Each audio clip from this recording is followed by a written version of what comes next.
So mag-check out tayo ng mga items from Shopee Supermarket. So yan, si oyster sauce, si cotton, at saka si kape. Total niya is 174, free shipping, and then off na voucher, which is yun yung nakolekta ko sa late delivery na order ko from Clifant, and then i-apply ko siya. Now, which is applied lang siya sa mga mall preferred items. Apply tayo ng 29 coins.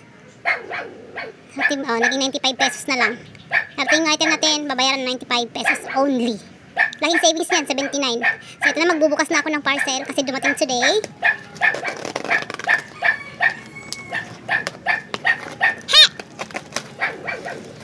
So, yan.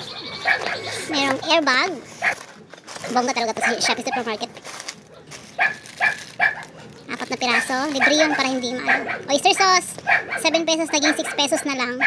Tapos bumili ako ng cotton kasi wala akong cotton dito sa bahay. Yan ang laki niya. From Suncare. And then, yan, yung kape na yan. Ang laki ng discount na nakuha ko niya. Oh my goodness. Kaya abang-abang na naman ako niyan. Kolekta ng coins and then abang ng mga voucher for free shipping para libre na yung groceries ng pobre.